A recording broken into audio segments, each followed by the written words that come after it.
তার মানে কি মুক্তিযোদ্ধার সন্তান নাতিপুতিরা কেউ মেধাবী না, যত রাজাকারের বাচ্চারা নাতিপুতি হলো মেধাবী, তাই না? সম্মানিত দর্শক, অনেকদিন পরে আবারও লাইভে আসলাম আপনাদের সাথে কিছু কথা বলার জন্য। বিশেষ করে আগামীকাল 15ই আগস্ট 2024 বাংলাদেশের জন্য অত্যন্ত গুরুত্বপূর্ণ একটা দিন। বিশেষ করে ওই দিনেই বঙ্গবন্ধু শেখ মুজিবুর রহমান এর পরিবারকে সপরিবারে হত্যা করা হয়েছিল। আর ওই হত্যা করার পিছনে অবশ্যই কিছু কারণ ছিল। তো আজকে আমি ওই কারণগুলো নিয়ে আলোচনা করব না। তো আজকে একটা বিষয় নিয়ে আলোচনা করার জন্য আপনাদের সামনে আসছি। যেহেতু গত 1 মাসের ছাত্র আন্দোলনের ফলে আমরা স্বৈরতান্ত্রিক সরকার শেখ হাসিনার থেকে আমরা মুক্তি পেয়েছি।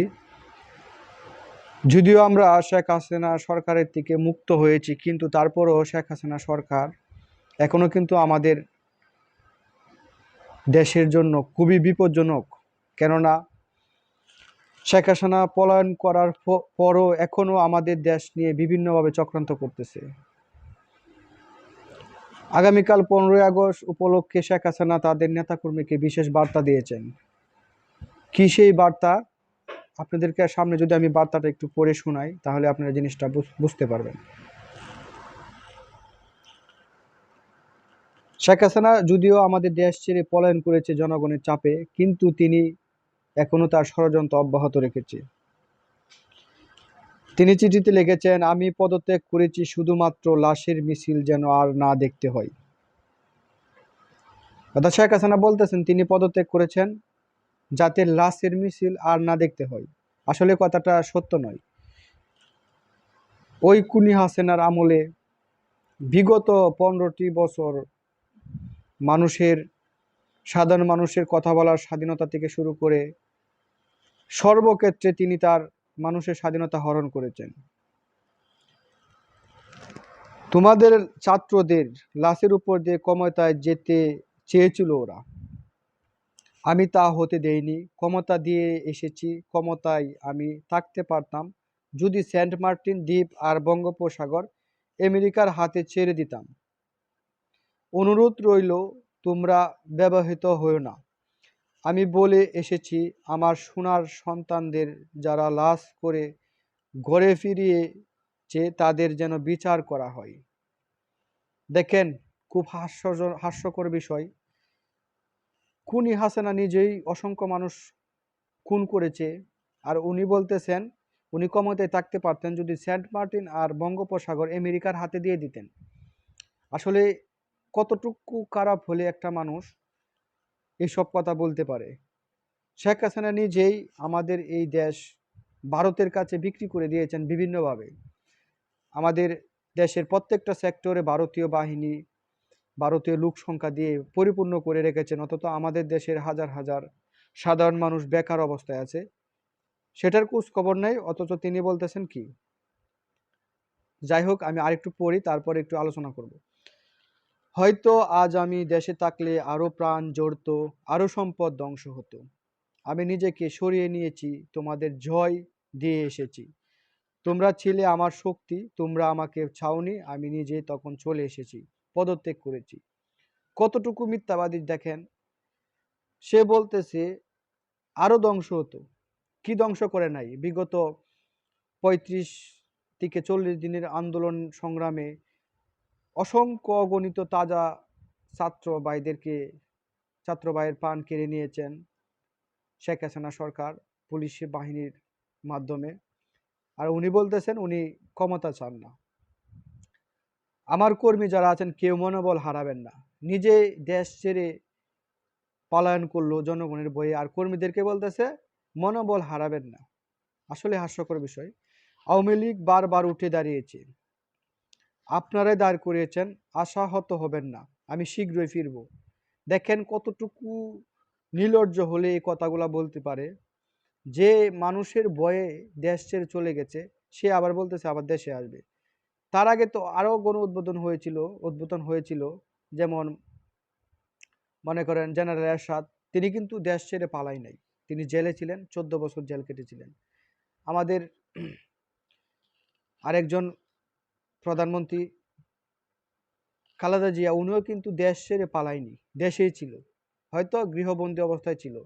কিন্তু শেখ হাসিনা কতটুকু স্বার্থপর, কতটুকুই খারাপ মানুষ, যে কর্মীদেরকে রেখে চলে গেছে, সাধারণ কর্মীদেরকে বিপদের মধ্যে ফেলে সে নিজে একা তার বোনকে নিয়ে চলে গেছে। আবার সে বলতেছে মনোবল যাতে যাতে না হারাই। যে মানুষের জন্য আমরা, আমার বাবা, আমার পরিবার জীবন দিয়েছে, কবর পেয়েছি, ইতিমধ্যে অনেক নেতাকর্মীকে হত্যা ও বাড়িঘরে ভাঙচুর, অগ্নিসংযোগ করেছে। অবশ্যই করবে, কারণ আপনারা বিগত 16 বছর অনেক সাধারণ মানুষের বাড়িঘর ভাঙচুর করেছেন, অবৈধভাবে বিভিন্ন জমি দখল করেছেন, সকল ক্ষেত্রে আপনারা দুর্নীতি করেছেন। এখন তো তারা কিছুটা করবেই। তারপরও বাংলাদেশের সাধারণ মানুষ অনেক উচ্চমনের অধিকারী আপনাদেরকে ক্ষমা করে দিয়েছে। আল্লাহ অবশ্যই আমাদের সহায় হবেন। আমি আমার কমলমতি শিক্ষার্থীদের আবারও বলতে চাই, আমি কখনোই তোমাদের রাজাকার বলিনি, আমার কথাটা বিকৃত করা হয়েছে। দেখেন আরেকটা মিথ্যা কথা শেখ হাসিনা বলতেছে। ওই দিনের সম্পূর্ণ ভিডিও তোমাদের দেখার অনুরোধ রইল। তোমাদের বিপদগ্রস্ত করে একদল তারা সুবিধা নিয়েছে, তোমরা ঠিকই তা একদিন অনুধাবন করতে পারবে বলে আমার বিশ্বাস। ভালো থেকো আমার দেশের মানুষ, ভালো রেখো আমার সোনার বাংলাকে। জয় বাংলা, জয় বঙ্গবন্ধু শেখ হাসিনা। বুধবার 7/8/2024, নতুন দিল্লি, ভারত। এখন আমার কথা হচ্ছে, মাননীয় প্রধানমন্ত্রী শেখ হাসিনা সম্মানিত ব্যক্তি, আমরা তাকে সম্মান দেই, কিন্তু তিনি যে মিথ্যাচারগুলো করতেছেন আসলে এগুলো ঠিক না। তিনি নিজেই দেশ ছেড়ে অন্য একটা দেশে চলে গেছেন, আবার তিনি ওই দেশ থেকে বাংলাদেশের পরিবেশ পরিস্থিতি উত্তপ্ত করার জন্য বিভিন্ন কূটনীতিক বা বিভিন্ন ধরনের কলাকৌশল গ্রহণ করতেছেন। এটা আসলে ঠিক নয়। তার ছেলে সজীব ওয়াজেদ জয় এক এক দিন এক এক কথা বলে। প্রথম দিন বলে সে, তার মা আর কখনোই রাজনীতি করবে না, বাংলাদেশের কি হলো না হলো সেটা তাদের দেখার বিষয় না।